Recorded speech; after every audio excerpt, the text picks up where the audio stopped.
Good afternoon, I'm Doug. I'm here with the Astute Tourist. Fun to be with, fun to hang out, gonna be a great day. This is Scott Roby from Jamaica Plain, Massachusetts, and you're watching the Astute Tourist channel. I'm Nancy Saulnier of Lake Alfred, Florida, and you're watching the Astute Tourist channel. Hi everyone, I'm Jen, aka Jen.Cohen. You're watching the Astute Tourist channel here on YouTube.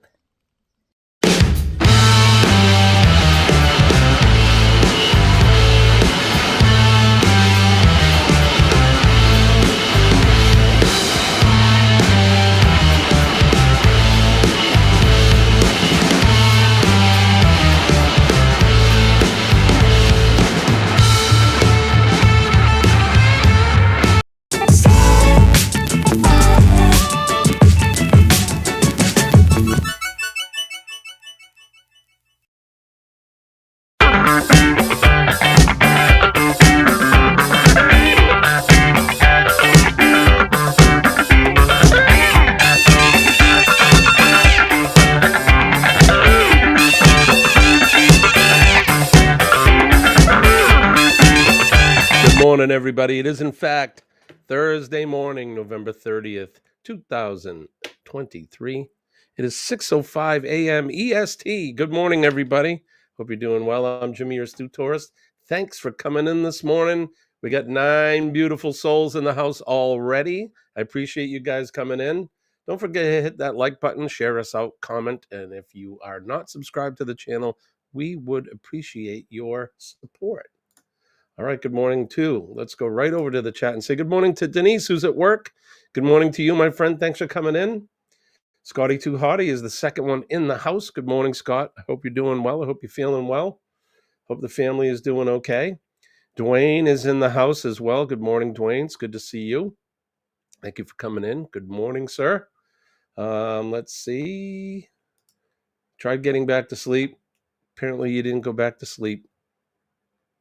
That's okay. You're hanging out with us this morning. Grab a cup of coffee and enjoy the next 55 minutes or so of talk and fun and good stuff. And Sharon is here. I'm sorry. John is here from the Galas. Good morning, John. It's good to see you. Did you guys get any more snow overnight? Sharon is here. I saw your text this morning, Sharon. I was, in fact, sleeping when you asked if I was still up. I was not. But good morning to you. Dodge the Badger is here. Good morning, my friend. Cup of Joe on the go. I love that. Still working. I'll be in and out. Okay. Love our nurses, don't we? Doing their job. Keeping us all healthy. Taking good care of us. Sharon says good morning to Dwayne. Chillin' Charlie is here. Good morning, Charlie. Let's see. I am up way too early just for a doctor's appointment. Well, I appreciate you spending some time with us this morning, my friend. All right, Charlie's got the weather, so let me get my media I can't talk this morning. Let me get on my phone. Charlie says we're looking at 34 here and a heat wave into the 40s with rain for the next few days. Let's see what we got here presently. Oh, it's a carbon copy of yesterday. 23 degrees here. Looks like we're going to have a sunny day. High is going to be around 42. They're calling for like 45, 47 in Boston. So they're saying 42 for us. It'll probably get up to somewhere around 45 today. So it should be a sunny day, and we're looking at rain tomorrow. So the rain you have now, Charlie, we'll end up getting it tomorrow. 49 degrees for the high tomorrow and a 70% chance of rain.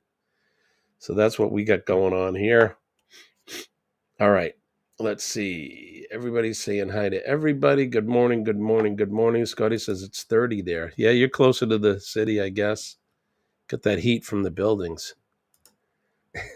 It's all that radiant heat from all those big buildings you got there. Anyway, good morning, everybody. Let's get this right out of the way. Good morning to you. I hope you have a hot cup, warm cup, cold cup of beverage, whatever you enjoy in the morning. Good morning, everybody. Cheers. Best sip of the day.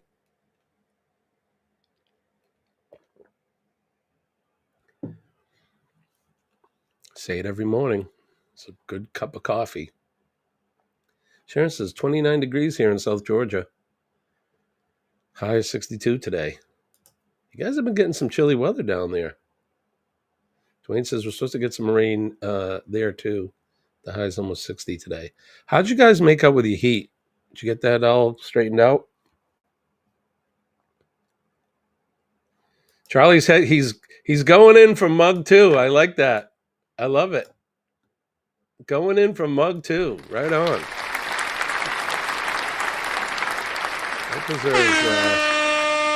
That deserves a little bit of fanfare. Wouldn't you agree? No, you haven't. Oh, that sucks. Has it been getting cold? I know you guys were down, what, in the 30s?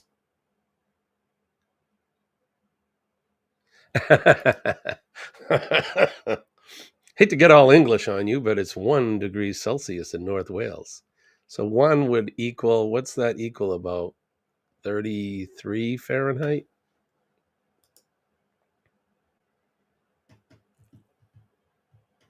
I bet I'm close. So it's cold there too, North Wales. 32.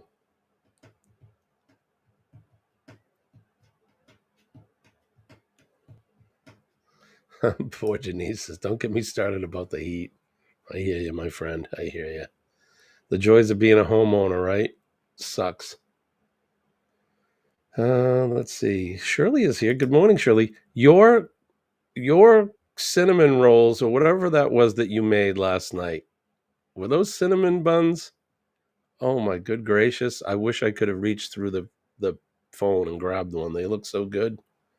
So good. Yeah, heat issues. Yeah, they've been having some heat issues down there. Fortunate thing is they don't have the sustained cold, I don't think, like we do here. It's 23 degrees here. I lit the fire again this morning. It was a cold day yesterday. I don't think we crested above 34 degrees Fahrenheit. Very cold. Today, I'm lucky with it being into the low to mid 40s. It's a day in the field for me. So,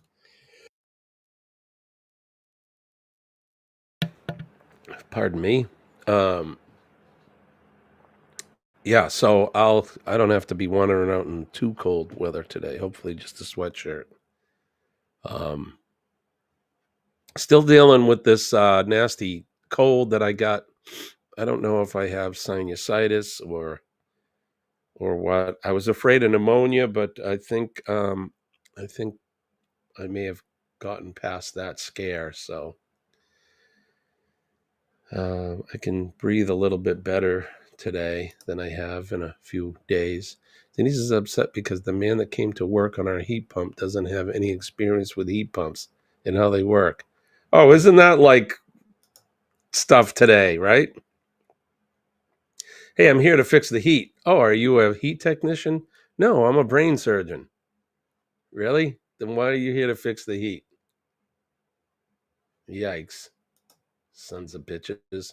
You did get the snow, huh, Shirley? How much did you guys get? Did you get a lot? John says 22 there and no new white stuff.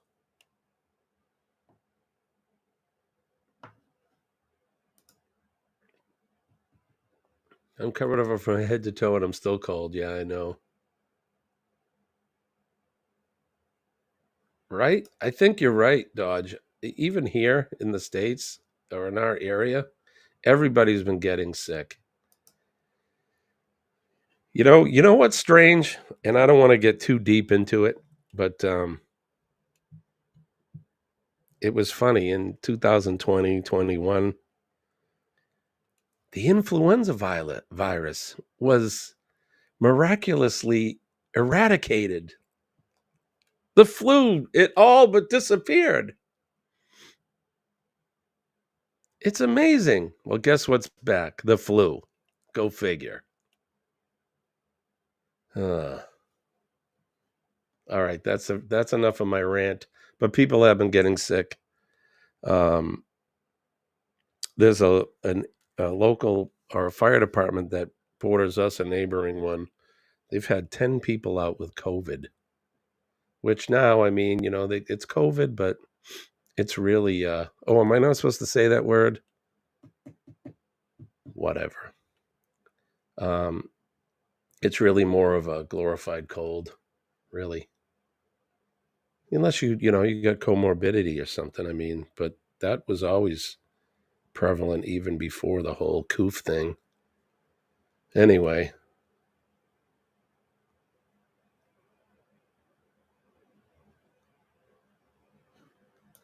John and I both were crashed when you were texting us. Shirley says, we got a new air exchanger, but he set up no vents were cleared out. Ooh. So you've got no heat? Sounds a bit fresh in New York. Yeah, is that what you call that? 20 degrees? Just a few inches, okay. Yeah, right? No flu because everybody was wearing masks and social distancing. Oh yeah, the flu's back. Everyone's got the flu now.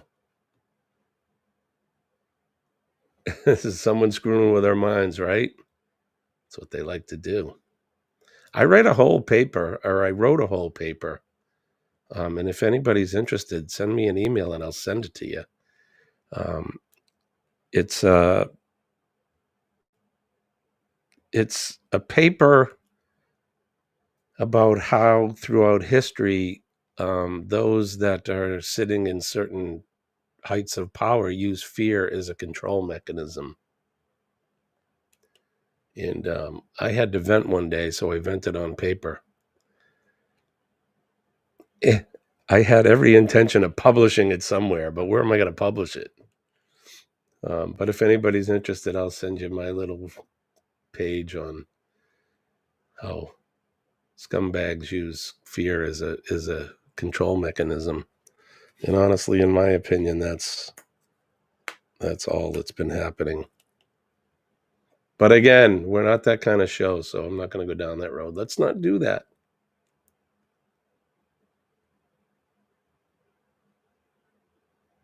Let's see. Law Jones is here. Hey, Law, how are you? Get in and get your stabs. Yeah, I'm good. I didn't get one vaccine, and I'm not getting any. I don't get the flu vaccine, so. Good, I'm not going down that road. Charlie says, we have a covering of snow here, but it will be gone today. Yeah, it's going to get warm, and then the rain will get rid of it, right? Sharon says, okay, Gail, as I figured you were asleep, I got something to tell you and Jimmy. I'll text you both later and tell you both, okay? Perfect. Sounds good. We are eat up with the flu. Beat up? Set up? It's truth, right, Shirley? Some people will agree with me. Some people won't. You don't have to agree with me. Good morning, Mom. How are you? 51 degrees there. Yeah, Charlie, you got that right. Yeah. Once I write it down, it's a manifesto. It was really just I don't even know what to call it. It's just a paper on how, like I said, people that sit at certain heights and levels of power, where they use fear as a control mechanism, and it goes way back past before the Egyptians, right up through, as more contemporary as during World War II and right up to today. So the problem is that a lot of people they have that thing that they put on the wall. It's called a television. And everything that is told to them on it, they look at it. They look at it like it's truth. Everything that you're being told from that box on the wall has got to be the gospel. Seen it on Good Morning America. It's got to be true. Please, people, use your heads. And present company may be excluded. All right, Denise, you have a good day. I'll see you later. Nope, eat up is a Southern saying. Okay.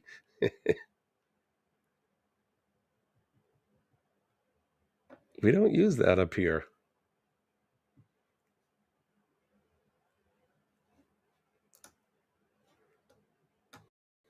Yeah, we don't want to go down a path. But anyway, so you know a little bit more about me and how I feel about things. You should have probably guessed it by now anyway. Look at that behind me. That's what matters right there. That and what it represents. That's what matters. Everything else is secondary.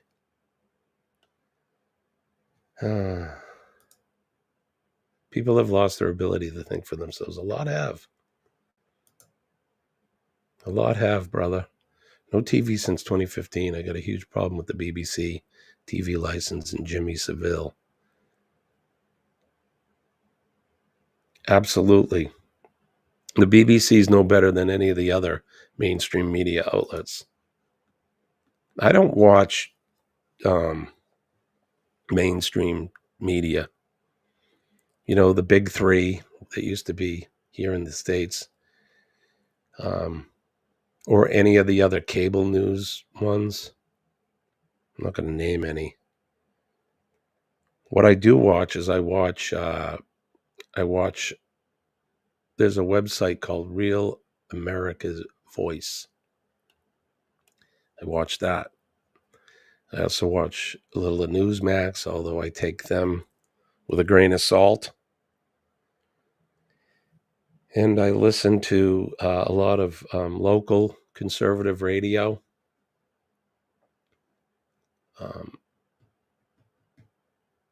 So that's where I get my news from.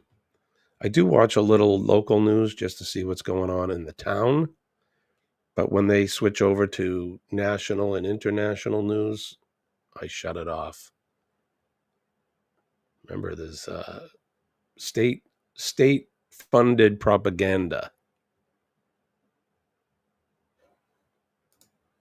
People sure do get programmed on how to think easily with the electronic box. Yeah. My son calls it the talkie box. People get absolutely mesmerized, and they believe everything that they're being told. Don't even believe what I'm telling you. Take it with a grain of salt and then research, folks. Research. That's what I do. Then make up your mind and think about it and pick what you think is right. Never watch mainstream news again. Liked watching the early news, but now it has become commentary rather than news. And a lot of it has, John, right? Everything is an opinion piece, and they got a talking head over here and one over here, and they're like, well, I think blah, blah, blah. And, well, you know, I think blah. I don't give a shit what... I don't care what you think. Pardon my French. Bleep. I don't care what your opinion is. Tell me what the news is. That's why I watch the news. I want to know, did a hurricane destroy some island somewhere? Is there a war going on that I should know about?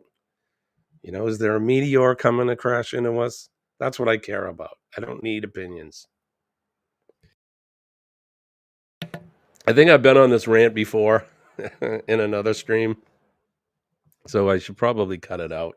And again, I apologize for the for that French word. I don't believe you. You don't have to, brother. Like I said, I want people just to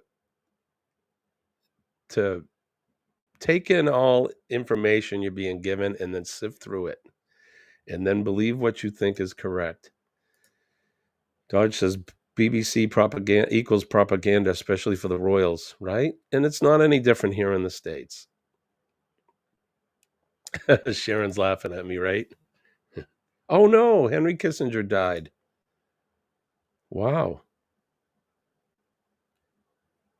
Yeah, so Rosalind Carter died.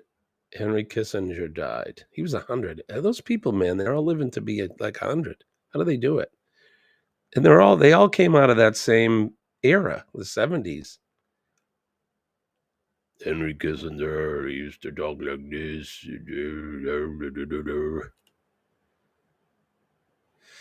Yeah, I remember seeing him on TV a lot.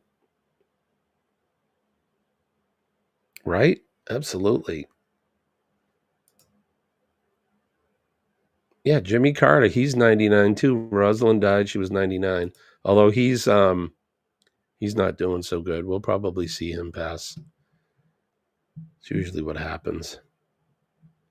I guess he's in hospice anyway, so but that's a pretty good run. Like Dodge said. Excellent innings, right? It's a pretty good run. 99. Hope I can make it as long as I'm healthy. I'll live to be 100. Just want to be healthy. How about you? Who wants to live forever? That's a Queen song. But who does? Yep, my dad will be 89 in a couple weeks. December 16th is his birthday. He's going to be 89 years old. Still going strong.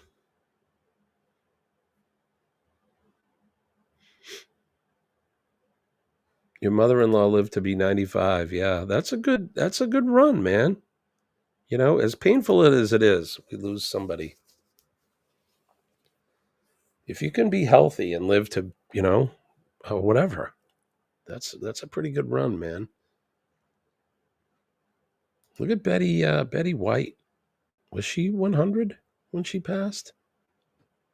I did watch the Carter service. I could not believe how Jimmy looked. Did not care for what he did as president, but as a person, he was great. And I agree with you, John. He didn't do a good job. He's probably going to go down as one of the not so good presidents. Although I think the present clown they got in the White House right now, he's got Jimmy Carter beat. But I agree with you. I think he's a great humanitarian. He did a lot of good things. Smart man. From Georgia too, right? He was a peanut farmer, wasn't he? And his brother Billy made beer, Billy Beer. The question, who wants to live forever? Could be a deep rabbit hole religion will be mentioned. Right.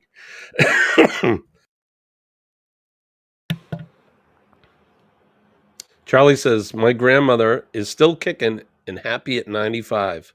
Awesome. They live this long due to eating peanuts? That could be.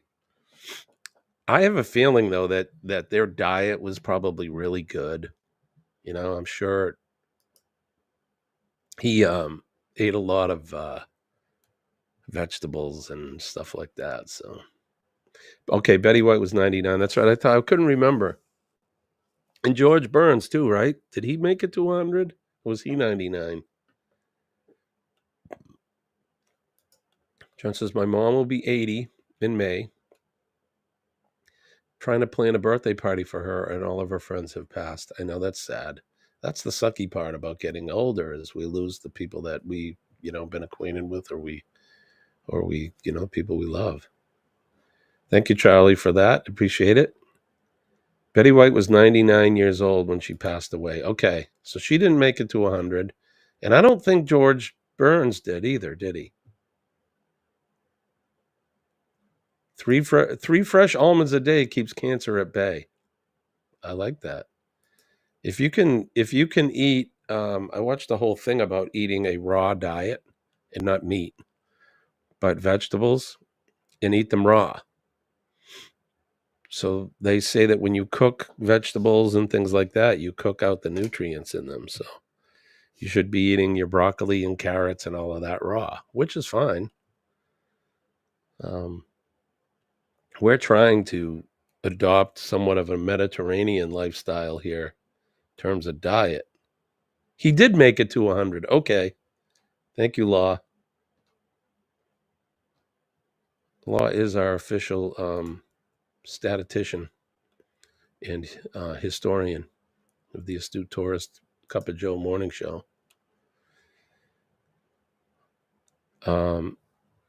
He did make it to 100. Good for him. But still, 99 is a good run, man. Thank you, Sharon. Sharon's right behind you, Law, on that. But yeah, not a bad run. Like I said, if I can, as long as you're healthy, man, go as long as you can. That's all. Go as long as you can. You know, modern medicine's nice too. If you read the like I read, of course, being a history guy, that I like history, and steam my vegetables much of the time, and that's not as bad as like boiling them. Law says nope. No, I'm not.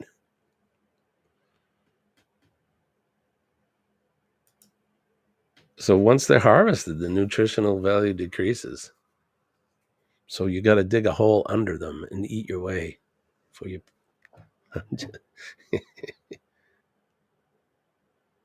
Is that right? Tomatoes, when you cook them, they improves their nutrition. I had no idea. Pretty cool. Pretty cool, my friends. So it is, in fact, the last day of the month of November.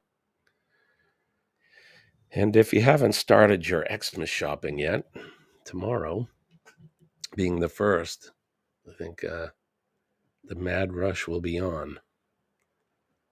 We got 26 days, or you actually have 24 days to get all your shopping in and done.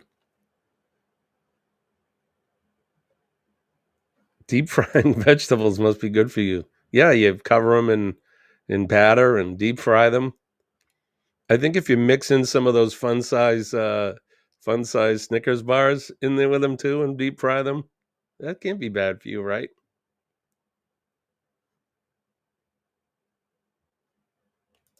I have a new med for dogs called Loyal. Med to increase lifespan. Really? Betty died 17 days before her 100th birthday. Oh, man. She almost made it. I tell you, that lady was going, man. She was kicking. Right up to the end. God bless her. She's another good person, apparently. I didn't know her, but a big voice advocate for animals and animal rights and animal safety and all of that. Cruelty to animals and that. So good lady. Very good lady. But yeah, so has anybody started their Christmas shopping yet? I've started just a little bit. The robot vacuum is coming today. That's exciting. We were talking about that yesterday, but yeah, the robot vacuum. We'll talk a little bit more after this. This Week in History. This Week in History is brought to you by Revive Furniture and Home Decor. Check them out at Revive Furniture and HomeDecor.com. And as always, we make decorating easy. All right, on this day, in the year 1718, Charles XII, King of Sweden, was killed during a siege of the fortress of Fredriksten, east of Oslo Fjord, ending Sweden's age of greatness. Guess it had to end sometime. In 1782, Britain and the United States signed the preliminary articles of the Treaty of Paris as part of the Peace of Paris, a collection of treaties, including the American Revolution. Birth of a nation. 1874, British statesman, orator, and author Sir Winston Churchill, who was Prime Minister, 1940 to 45, and then 51 to 55. He rallied the British during World War II and led his country from the brink of defeat to victory. He was born in Oxfordshire, England. He did have some help, just saying. He can't take all the credit. In 1908, the United States and Japan signed the Root-Takahara Agreement, which averted a drift toward possible war through the mutual acknowledgement of certain international policies and spheres of influence in the Pacific. And then 30 years later, we went to war with them again, or went to war with them. In 1924, politician Shirley Chisholm, the first African-American woman to be elected to the U.S. Congress, was born. Happy birthday to Shirley. In the year 1936, a fire virtually destroyed the Crystal Palace, the giant exhibition hall that housed the Great Exhibition of 1851. I saw pictures of that. It looked pretty cool. In 1939, after Finland refused to grant the Soviet Union a naval base and other concessions in the fall of the 1939, Soviet troops totaling about 1 million men attacked Finland on several fronts, initiating the Russo-Finnish War. In 1979, the British rock band Pink Floyd released their 11th studio album, The Wall, 1979. In 1982, American singer and songwriter Michael Jackson released Thriller, which became the best-selling album in the world and won a record-setting 8 Grammy Awards. Michael Jackson. In 1996, a block of grey sandstone known as the Stone of Scone was returned to Scotland 700 years after it had been taken to England as war booty by King Edward I. In the year 1999, Exxon and Mobil formally merged, becoming ExxonMobil, one of the world's leading oil and energy businesses. In 2001, the hunt for the Green River Killer ended as Gary Ridgway was arrested in Washington, and he later pled guilty to killing 48 women, though he claimed to have murdered as many as 80. He was the deadliest convicted serial killer in the United States. Learn about 7 of history's most notorious serial killers. Oh, it's a link. You can click on that. In 2007, American motorcycle daredevil Evel Knievel, who was known for his death-defying stunts, which included a spectacular jump over the fountains at Caesars Palace Hotel in Las Vegas in 1968. He died at the age of 69.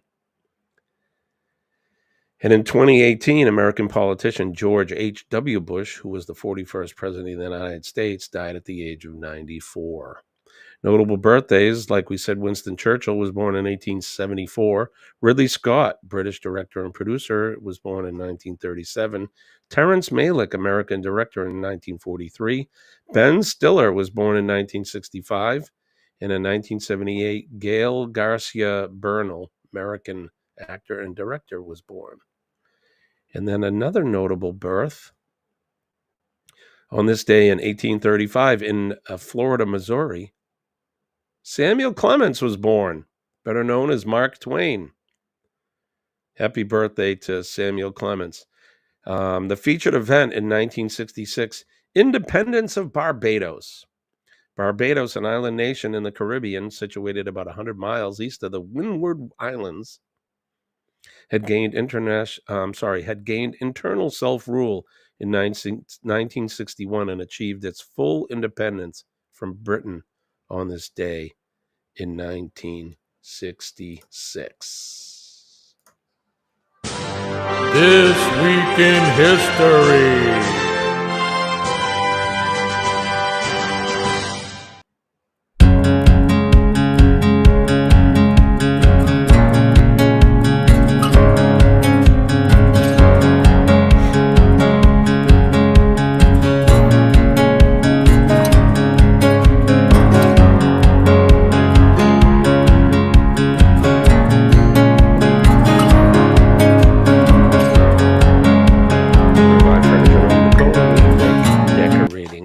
check out their Shopify store. Check them out on Facebook and send them a message and tell them that Jimmy, yours truly, sent you over there. So my mother has a joke. How do you make a tissue dance? You put a little boogie in it.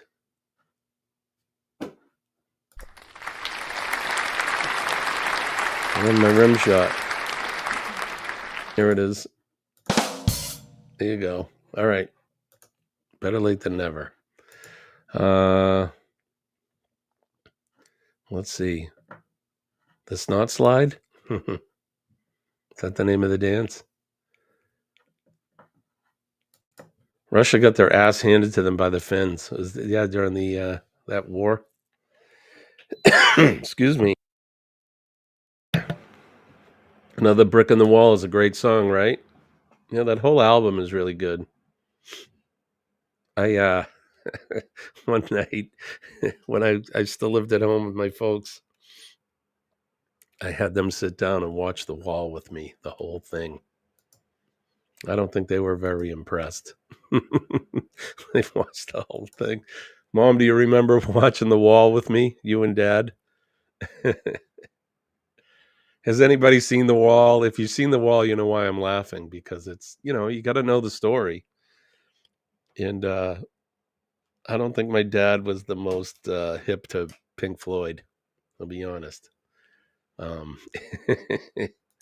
Dodge said he's seen them live. Yeah, that's pretty cool. I've never seen Pink Floyd, and I never will because they're not a band anymore. But you can still go see Roger Waters. I saw him live. I probably wouldn't see him again, but it was good.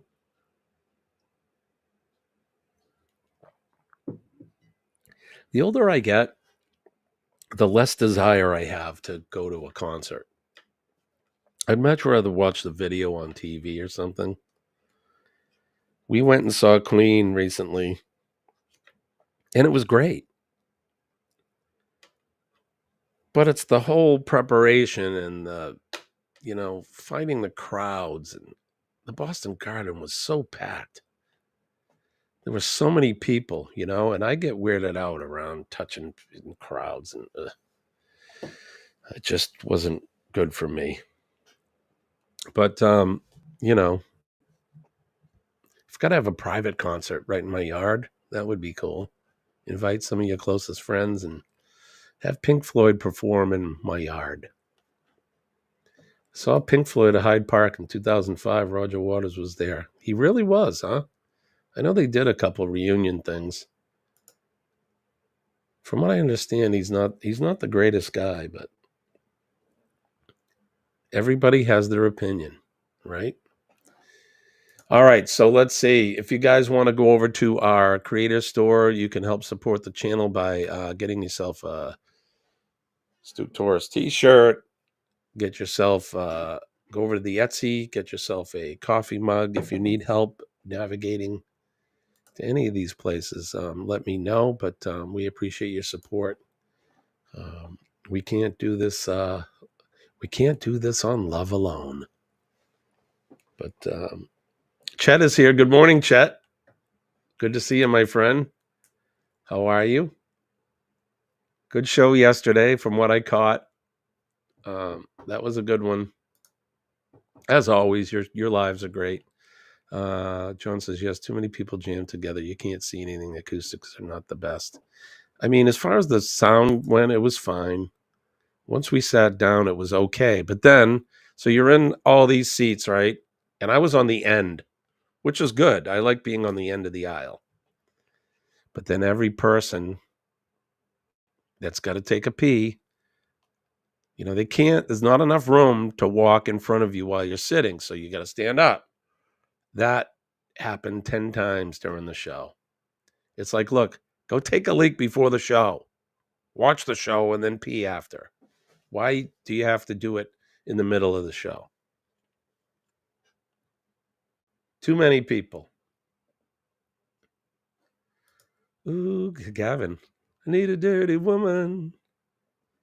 Yeah, it's a great album. I need a dirty girl. Bob Geldof. He played the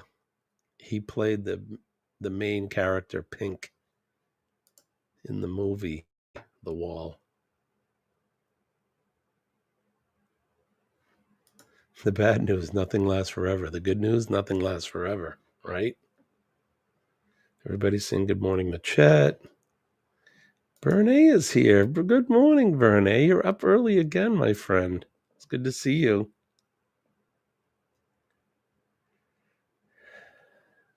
All right, Sharon, thank you. Thank you, my friend.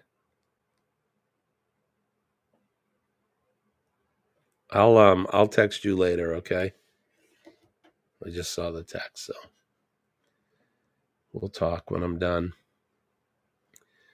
Joan says we have gone to a couple football games and end up watching the Jumbotron because you can't see the field. Yeah, it's the same thing. Like here, so we have the Patriots, right, as our team, New England Patriots. So to go see a game, you're going to spend the money on the tickets, so whatever them are. Then you got to drive there, pay for parking. Of course, you got to get there early to beat the traffic. Then you got a pregame in the parking lot. Then you go into the game. People are pushing, shoving. You want to get a beer, that's $20 for a beer or whatever it is. It's just not worth it. You know, it's like a baseball game. It used to be the great American pastime. That's what they called baseball. It was the working man's game. You could go in for, a dime and watch a game, get a beer, and eat a bag of peanuts. If you went to a baseball game now, we went to one a couple of years ago. We got the tickets for free. I got them given to me. It still cost me $200 to go to the game or more. After parking and food and peanuts and all of that stuff. Yeah. I don't know what working man can afford that, but not many. It's certainly not the great American pastime anymore. But the players, they want their millions, right? They want their millions. They have to pee so much because it's sugar in the booze. You're probably right.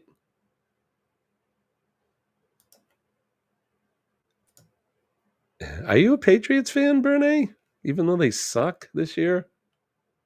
The Bears. Adult League Softball. Yeah, that's cool. We even have our local, are they double or triple A baseball teams called the Fisher Cats. And that's always good to go watch that. And that can be expensive. Tickets, I don't know what they cost. I forget, but you're probably going to spend $20, $25 a ticket, and then you got to go park, and then you're going to eat. So you're probably into it for a couple $100. Yeah, it's free and more fun. Yeah, I'd rather watch that. Right, Dwayne? The Little League games. Some of those are exciting. My mother says Fenway Frank. That's the hot dog. I can buy them in the supermarket here, Mom, so I don't need to go to the game to eat a Fenway Frank. Sharon is reminding us at 7:15. Eddie Lugo will be up, and then at 8 o'clock it'll be See Me Traveling. Kurt and Marcia will be up at 8 o'clock, so... Right, Law? That's a good point. Bunch of creepy old guys showing up to a Little League game. Hey, who's is that someone's grandpa? Oh, we don't know who that guy is. Yeah, it's creepy. So Bernay says, my team is the 49ers. There we go. Sometimes the chat takes... I could see the chat on my iPad before I see it actually on my screen. She says, my team's the 49ers, but I have teams I go for. My love for football was 70s and 90s, right? So I grew up here in New England, and we have the Patriots, of course. And my whole youth growing up, they were awful, terrible. They'd make it somehow to a Super Bowl and get their ass kicked every time. And then And then in 2001, Drew Bledsoe and a young guy, a young second stringer. He was like a 12th or 14th round draft pick. Tom Brady come out of the woods and ended up winning the Super Bowl that year for us. And it was kind of a good year because we had the whole 9/11 fiasco happen, and then, you know, everybody had American pride and there was flags everywhere. And then to have the Patriots win the Super Bowl, to me, I thought was pretty cool. So, and then they were on a streak because we had the GOAT. Love him or hate him, the guy's a great, one of the greatest quarterbacks of all time. Best games to watch is Pee Wee hockey. I did EMS at the local playoffs. Oh my God, the kids were as bad as adults. Yeah, that's pretty good. T-ball games are fantastic. Little kids running all over while one kid takes a leak in the center of the field, right? Been there. I used to coach the T-ball when my kids were little, and it really is something to see, to watch the kids run around. They don't fit into the uniforms, the droopy drawer pants, and they're tripping and falling. There's some kid out there picking his nose. The ball just goes by him and he looks at it and it's like, pick up the ball. Oh, it's so fun. Yeah, they won 6, right, Mom? 6 Super Bowls. That's pretty good. Bernie says, I still watch the Super Bowl. It's the same age as me. Yep. Yeah, I don't watch much football. I don't watch a whole lot of anything anymore other than YouTube. I did watch, I was at work and I was doing some training. And I was reviewing a fire that happened in Boston in 1942. There was a nightclub there called the Coconut Grove, pretty famous place.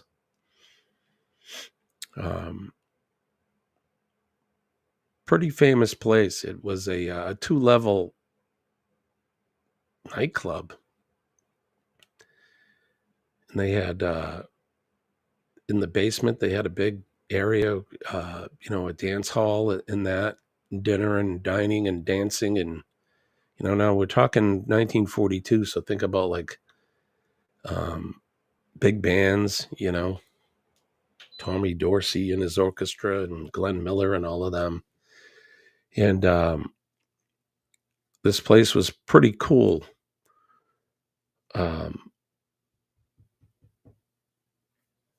Pretty cool place. It was actually 492 people, but you were very, very close, Dwayne.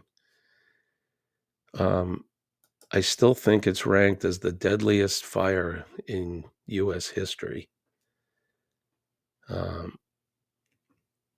Yeah, most of us as firefighters, we learn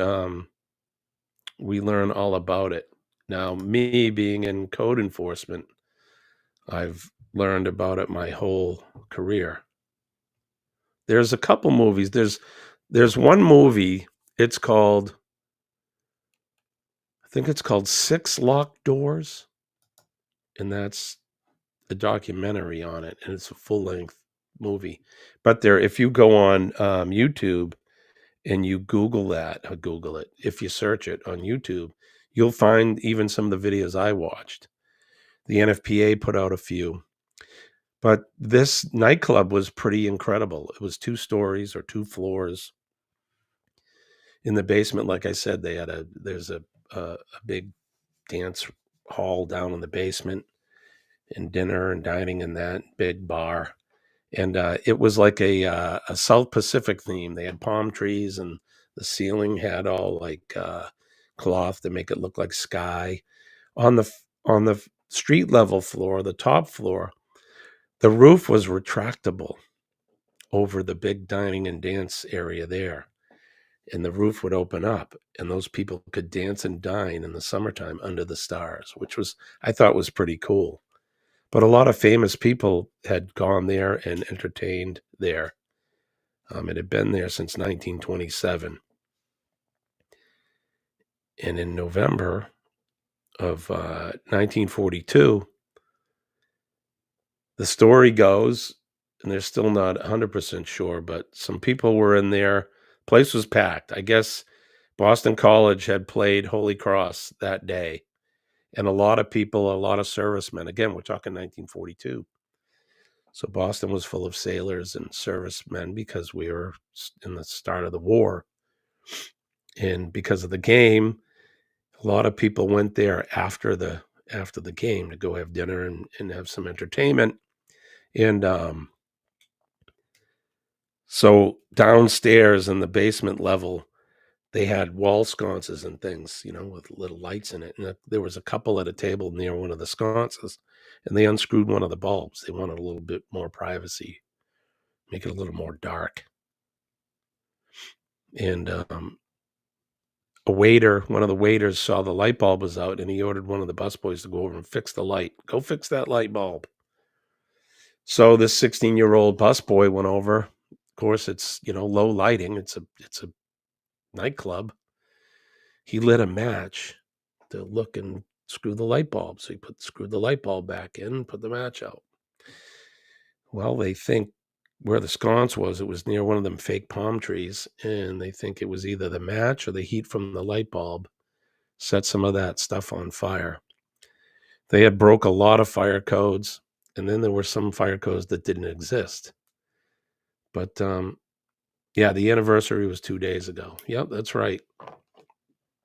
The place was over its occupancy load. There was like 1,000+ people in this building.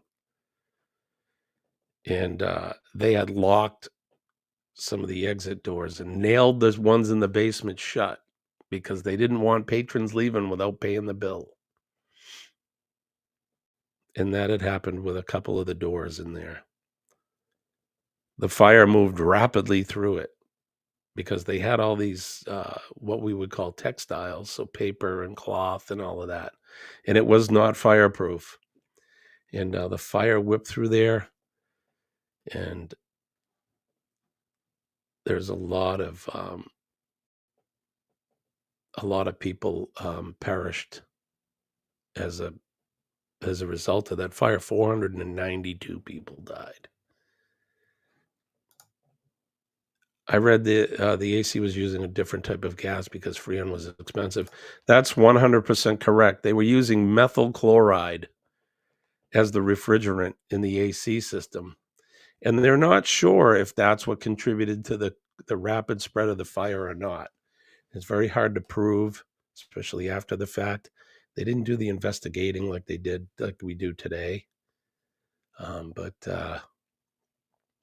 So that's what I was doing yesterday. I honed my skills and I learned some new things about that fire. But that's what I do is a part of my job is we review tragic fires like that, and we try to figure out what went wrong and how do we improve those things. One of the improvements that came out of the Coconut Grove fire, you see it every day in public buildings when you go to leave a store or whatever. Panic Hardware, that panic bar that's on the inside of the door, crash bar they call it, Panic Hardware. You push that and opens the door. That was a result of the Coconut Grove fire.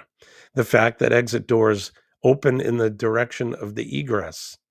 So basically they open out towards the outside. That came about because of the Coconut Grove fire.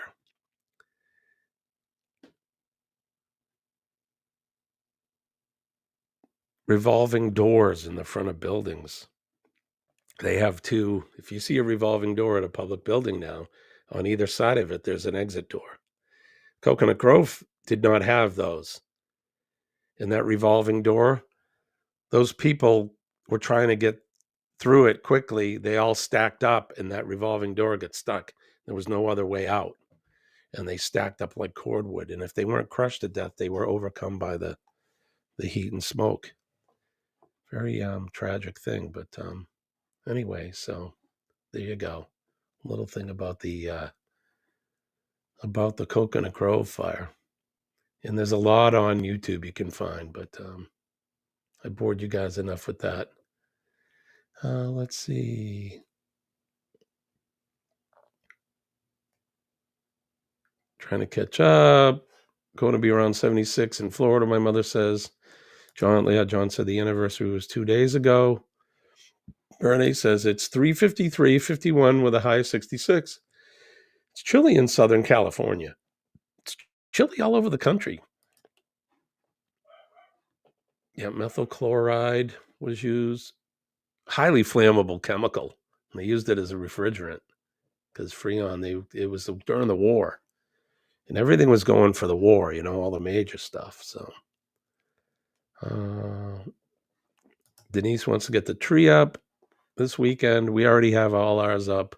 I got one in my bedroom. I got one in the living room. Yeah, very tragic. Fire happens. I remember a horrible accident back when I was 12. Yeah, they're awful. There's a lot of tragic fires. There's the Iroquois Theater fire. There's the Triangle Shirtwaist fire. John probably knows all of what I'm talking about. Remember the MGM Grand in Las Vegas? I think it was in 1990, maybe something like that. When that one caught on fire, several people died in that. There's one, the Supper Club fire. A lot of them. I had to learn all about them.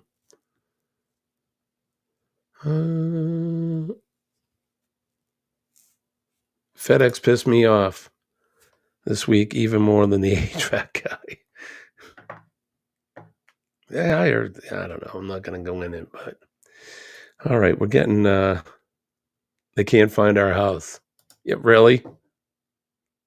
We live right on the highway with the number on the mailbox, with a distinctive house. You can't miss it. Well, he's probably just a dum-dum.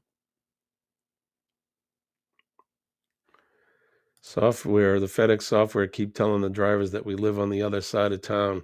So they found the nearest matching number and leave our stuff. Jerks.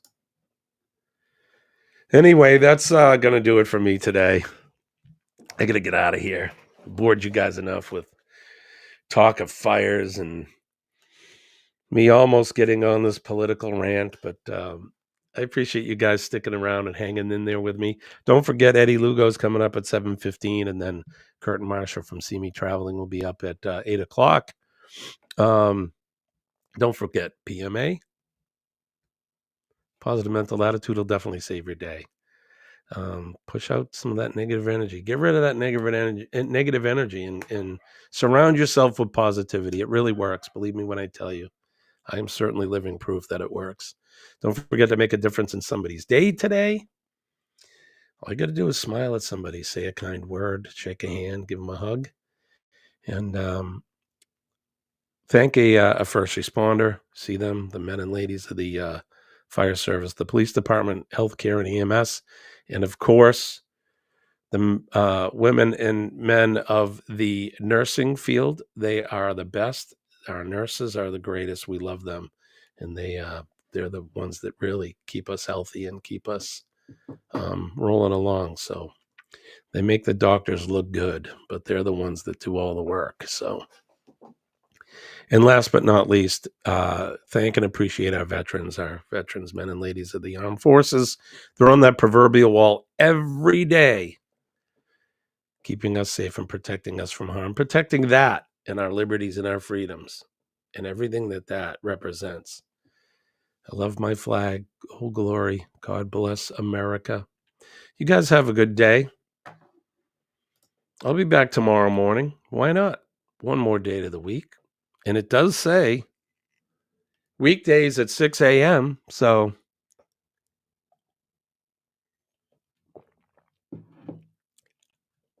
if the creek don't rise and the good Lord is willing, I'll be back to do this all over again tomorrow. I want to wish you guys peace and love from way, way deep down in my heart. I love and appreciate you guys. I hope you know that. I'll see you tomorrow. My name's Jimmy. I'm your astute tourist. I'm out. Bye-bye.